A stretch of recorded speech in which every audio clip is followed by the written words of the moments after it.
नमस्कार दोस्तों।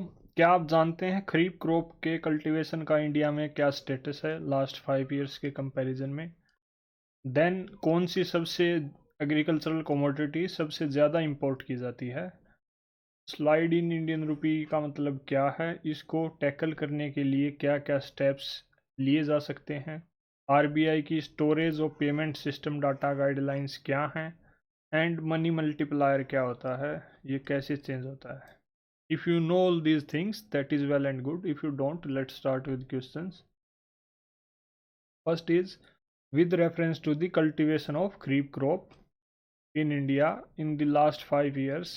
Consider the following statements. Number one, area under rice cultivation is the highest. Area under the cultivation of jawar is more than the oil seeds. Then area under cotton cultivation is more than the sugarcane. And the area under sugarcane cultivation has steadily decreased, यानी निरंतर घटा है। Which of the following statements given above is or are correct? 1 and 3 only, 2, 3 and 4, 2 and 4, 1, 2 and 4. At this point you can pause the video, read the question again very carefully, try to solve it. Even if you don't know, try to solve it somehow, and then you can move towards answer and analysis part.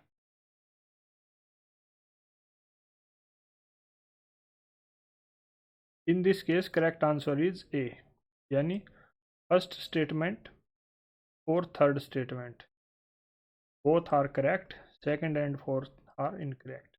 इस question को solve करने के दो तरीके हैं। क्या, एक, आपको डाटा पता हो।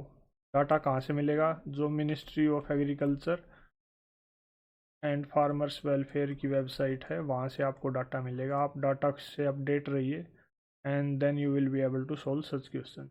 सेकंड ये तरीका है कि आप कॉमन सेंस का यूज़ कर सकते हैं या आपको बेसिक अवेयरनेस है तो आप मतलब ज़रूरी नहीं है चीज़ हर क्वेश्चन में काम करे, लेकिन इस क्वेश्चन में काम कर रही। मैं आपको बताता हूँ कैसे। कि जो फोर्थ स्टेटमेंट है इसको देखिए आप, area under sugar cane cultivation has steadily decreased, कि भाई निरंतर घटा है, यानी पिछले 5 साल में ये लगातार घटता ही गया। ऐसा पहले भी हम बात कर चुके हैं। किसी भी डाटा के लिए एकदम से लगातार घटना या लगातार बढ़ना काइंड ऑफ एक्सेप्शन होता है, ऐसा यूजुअली होता नहीं है। डाटा या तो कभी बढ़ेगा कभी घटेगा, कभी बढ़ेगा कभी बढ़ेगा, या फिर कुछ टाइम लगातार ऐसा ही रह गया, देन घट गया फिर बढ़ गया।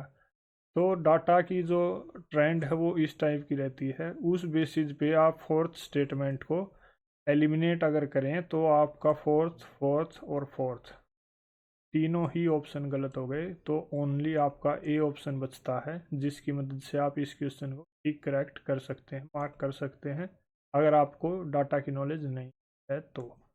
लेकिन सजेस्टेड ये है कि आप अप टू डेट रहिए, डाटा से रिलेटेड जो भी इंफॉर्मेशन है उसको अपने नोट्स में लिखिए और उसको याद कीजिए। अब जो फर्स्ट स्टेप हमने बताया था कि भाई खरीफ क्रॉप्स का कल्टीवेशन से रिलेटेड डाटा का क्या रोल है, ये डाटा जो है ministry of agriculture and farmers welfare से लिया गया है। There it is also written source of data, department of agriculture and farmers welfare. Rice के बारे में बात हो रखी है कि भाई राइस का टोटल एरिया कितना है, उसका राइस का प्रोडक्शन कितना है, ईल्ड कितनी है, देन एरिया अंडर इरिगेशन कितना है over the years 2012 to 13, 13 to 14 and like this 2022 2022। इसमें अगर आप देखेंगे कि एरिया हमें जो दे रखा है वो मिलियन हेक्टेयर में दे रखा है, प्रोडक्शन जो दे रखा है वो मिलियन टन्स में दे रखा है, और ईल्ड जो दे रखी है वो किलोग्राम पर हेक्टेयर में दे रखी है। ईल्ड को मेज़र करने का तरीका यही है कि भाई केजी पर हेक्टेयर कितनी पैदावार हुई। प्रोडक्शन जो है वो ओवरऑल होता है कि भाई कितने मिलियन टन प्रोडक्शन हुआ टोटल, एंड देन एरिया भी टोटल होता है कि भाई कितना एरिया राइस के अंडर में कल्टीवेशन में है। तो अगर आप इस डाटा को देखेंगे तो 2012-13 में अगर 42.75 मिलियन हेक्टेयर है तो 2013 में 44 हो गया, देन 2014 में 44 रहा, लेकिन थोड़ा स्लाइट डिक्रीज हुआ है, उसके बाद और डिक्रीज हुआ, देन थोड़ा इंक्रीज हुआ, उसके बाद फिर थोड़ा डिक्रीज हुआ, देन इंक्रीज हुआ, उसके बाद डिक्रीज हुआ, उसके बाद इंक्रीज हुआ, देन फर्दर इंक्रीज। तो आप इस चीज़ को देख पा रहे हैं कि ये डाटा एक बार घटा, राइट, देन फिर घटा, देन ये थोड़ा बढ़ा, देन ये फिर घटा, देन ये बढ़ा, देन फिर घटा, देन ये बढ़ा एंड देन ये फिर बढ़ा। इस टाइप से आप देखेंगे तो इस डाटा का ये काइंड ऑफ रफ ड्राफ्ट है, ये ऐसा डायग्राम इसका बनेगा चार्ट। तो इससे आप आइडिया लगा सकते हैं कि सिमिलरली प्रोडक्शन का भी सिमिलर बनेगा एंड देन यील्ड को भी अगर आप देखेंगे तो डाटा लगातार ना तो बढ़ रहा है ना लगातार घट रहा है, कभी कम हो रहा है, कभी ज़्यादा हो रहा है, कभी कम कभी ज़्यादा, इस टाइप से डाटा का ट्रेंड रहता है। तो you will be able to identify कि राइस का डाटा किस तरह से घट बढ़ रहा है।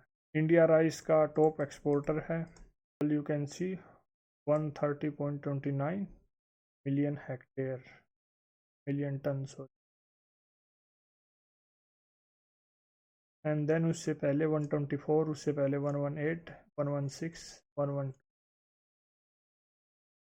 After that you will see data related to jowar. Jowar का और ऑयल सीड्स का कंपैरिजन क्वेश्चन में पूछ रखा है कि भाई क्या पूछ रखा है, जवार का जो कल्टीवेशन है वो ऑयल सीड से ज़्यादा है। तो यू विल सी दैट जवार का जो कल्टीवेशन है, area under cultivation 3.8 million hectare है, उससे पहले 4.38 मिलियन हेक्टेयर है, and if you will see oil seeds का area under cultivation it is much more, right. So that statement, second statement is incorrect. After that you will see cotton कि भाई cotton के under में कितना area cultivation में है, and then you will see sugar cane, sugar cane के under में कितना एरिया कल्टीवेशन में। That is how you will be able to mark it incorrect, that cotton के अंडर में जो एरिया है ये शुगर केन से ज़्यादा है, उसी डाटा से पता चल रहा है। Then area under sugar cane जो स्टेडिली डिक्रीज हुआ है, तो आप देखेंगे कि शुगर केन के अंडर में जो एरिया है, शुगर केन के अंडर में जो एरिया है ये ना तो स्टेडीली डिक्रीज हुआ है, ना निरंतर बढ़ा है, ना लगातार घटा है, ना लगातार बढ़ा है। इट हैज़ आइदर इंक्रीज और डिक्रीज, मतलब ट्रेंड ऐसा ऐसा रहा ऊपर नीचे। प्रोडक्शन में भी सिमिलर ट्रेंड है and then you will see yield में भी similar trend.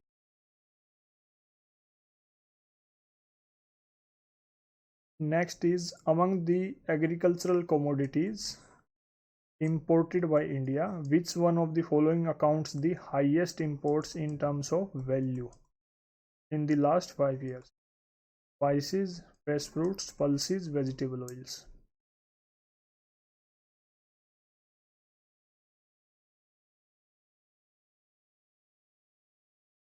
Correct answer is D, vegetable oils. इससे पहले भी एक क्वेश्चन आ चुका है जो कि एडिबल ऑयल से रिलेटेड था। अगर आपने एडिबल ऑयल्स पे अच्छे से R&D किया होता तो आपको ये पता चलता कि इंडिया सबसे ज़्यादा इंपोर्ट जो करता है वो वेजिटेबल ऑयल्स को करता है। that is how you analyze PYQs and benefit from it. Trade in agricultural commodities हम दोनों चीज़ों पे ध्यान देंगे, इंपोर्ट पे भी एक्सपोर्ट पे भी, क्योंकि अभी इंपोर्ट पे क्वेश्चन पूछा है, बाद में कभी एक्सपोर्ट पे भी पूछ सकते हैं। तो सबसे ज़्यादा जो इंपोर्ट है नंबर 1 एग्रीकल्चरल ऑयल्स का है, then second is fresh fruits and dry fruits, अगर इनको इकट्ठे एक टर्म बना के रखते हैं तो, देन थर्ड इज़ पल्सेस। अगर फ्रेश फ्रूट और ड्राई फ्रूट को अलग अलग काउंट करते हैं, then first is vegetable oils, second is pulses, third is fresh fruits and fourth is dry fruits. Dry fruits में जो मेन आइटम है वो कैश्यू है। यहाँ से भी आप डाटा को देख सकते हैं, पल्सेस का, कैश्यू का, वेजिटेबल ऑयल्स का and fresh fruits. Then the year is 2011, 2021 and 2022, 2020, 2020 and 2019 to 20, 2018 to 90, and the data is related to quantity and value, quantity and value, quantity and value। सो यहाँ पे आप देखेंगे अगर क्वांटिटी से पूछ रखा है या फिर जो क्वेश्चन में हमें पूछ रखा है कि भाई वैल्यू के अकॉर्डिंग आप देखिए कि कितना कम ज़्यादा हुआ। तो ये क्वेश्चन 2019 में पूछा गया था, तो उससे प्रायर 5 ईयर्स आप इस तरीके से यहाँ से इस डाटा से आइडिया लगा सकते हैं। लेकिन जो करंट डाटा है उसके अकॉर्डिंग ये ट्रेंड बनता है, तो इसमें आप देखेंगे this is the main data.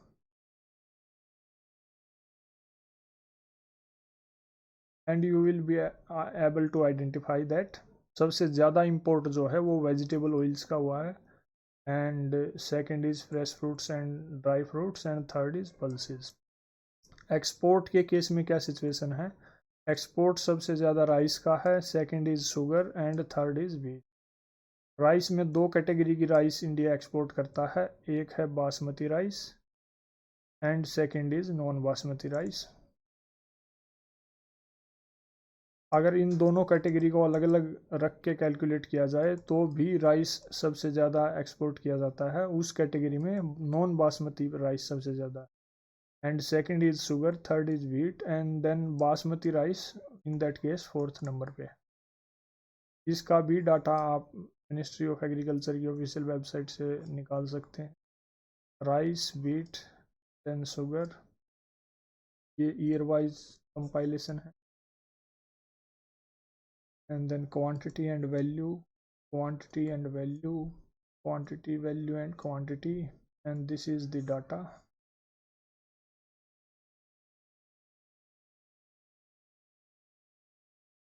Moving to our next question, which one of the following is not, it is the important point to know here, which of the following is not the most likely measure the government or RBI take to stop the slide of Indian rupee। Indian rupee के slide को या फिर slide को devaluation भी बोलते हैं। Indian currency में अगर गिरावट आ रही है उस चीज़ को रोकने के लिए इनमें से कौन सा कदम सरकार नहीं उठाएगी। Number 1, curbing imports of non essential goods and promoting exports, encouraging Indian borrowers to issue rupee denominated masala bonds, easing conditions related to external commercial borrowings, following an expansionary monetary policy।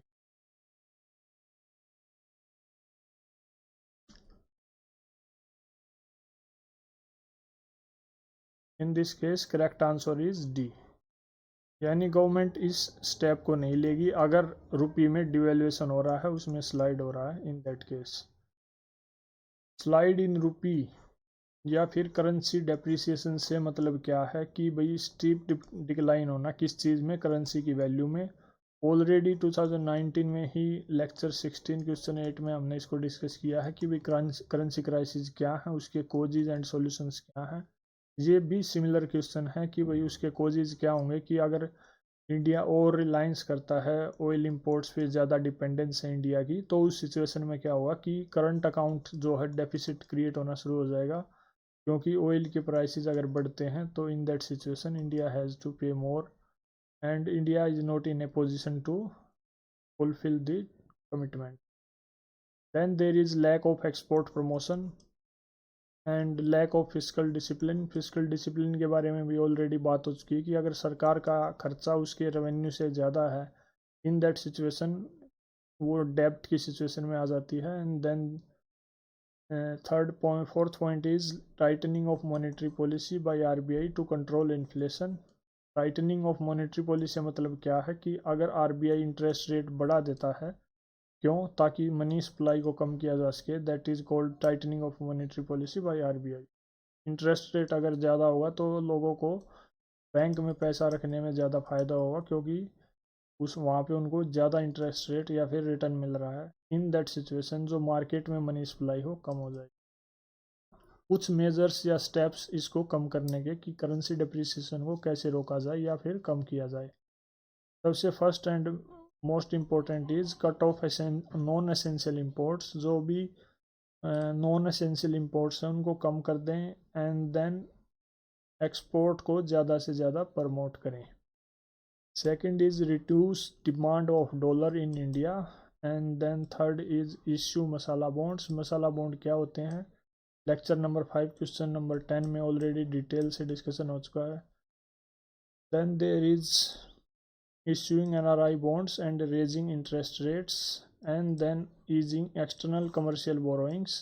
External commercial borrowings क्या हैं? ये एक type of loan है India में जो non resident lenders देते हैं foreign currency में किसको? इंडियन बोरोवर्स को। इससे क्या होगा कि जो इंडिया में फॉरेक्स का इनफ्लो होगा यानी फॉरेन करेंसीज का ज़्यादा इनफ्लो होगा, जिससे रुपये की स्ट्रेंथ इम्प्रूव होगी।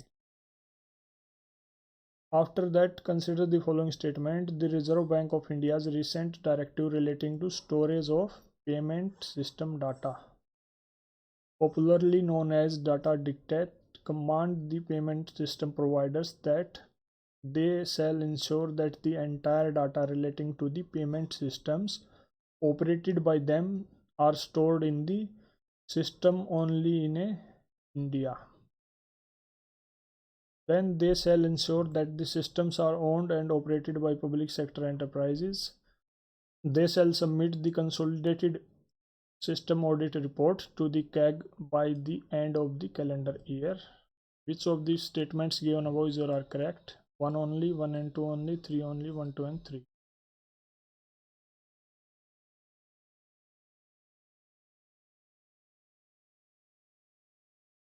Here correct answer is A. यानी only first statement is correct. Second and third statement are incorrect. RBI की जो storage of payment data related guidelines है वो 2018 में इशू की गई थी, ताकि जो भी डाटा है किससे रिलेटेड, पेमेंट सिस्टम से रिलेटेड, वो इंडिया में ही स्टोर किया जा सके। कितने टाइम के अंदर अंदर? 6 महीने के अंदर अंदर।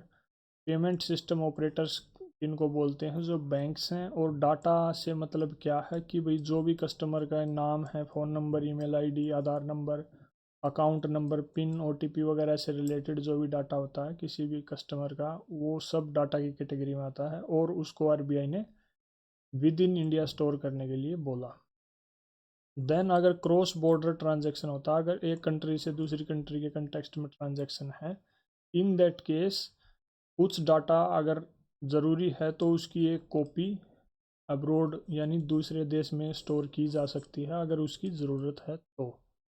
अगर processing of payment transaction is done abroad, अगर विदेश में ट्रांजैक्शन हुई है तो उस डाटा को डिलीट कर दिया जाना चाहिए विदेश के सिस्टम से, or not later than a business day or 24 hours उसको बैक टू इंडिया लाना चाहिए। Then system operator should conduct a system audit report, और उसको किसको सबमिट करना है? आरबीआई को, not the CAG. The money multiplier in an economy increases with which one of the following? A. Increase in the cash reserve ratio. B. Increase in the banking habit of the population. C. Increase in the statutory liquidity ratio. D. Increase in the population of the country.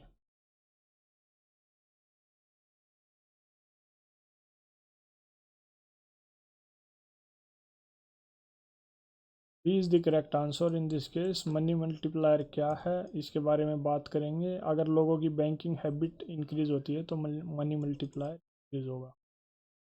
Money multiplier एक simple सा ratio है किसका? Number 1, money supply to monetary base. Money supply क्या होती है? जो भी total volume of money is held by the people at a particular point of time like cash, demand deposit etcetera, उसको मनी सप्लाई बोलते हैं। और सेकंड इज मॉनेटरी बेस, जिसको रिजर्व मनी या हाई पावर्ड मनी भी बोलते हैं। वो कौन सी मनी है कि भाई टोटल अमाउंट ऑफ मनी, यानी इकोनॉमी में जितनी भी टोटल मनी है जो सेंट्रल बैंक ने क्रिएट की है, like currency in circulation, currency with commercial bank, वो सब मॉनेटरी बेस की कैटेगरी में आता है, यानी रिजर्व मनी की कैटेगरी में आता है। देन इन दैट केस अगर मनी सप्लाई इंक्रीज होगी, यानी जो लोगों की बैंकिंग हैबिट्स हैं वो इम्प्रूव होती हैं, इंक्रीज होती हैं, तो ऑटोमेटिकली मनी सप्लाई इंक्रीज होगी। मनी सप्लाई इंक्रीज होगी तो मनी मल्टीप्लायर भी automatically. That is all in this video. Thank you.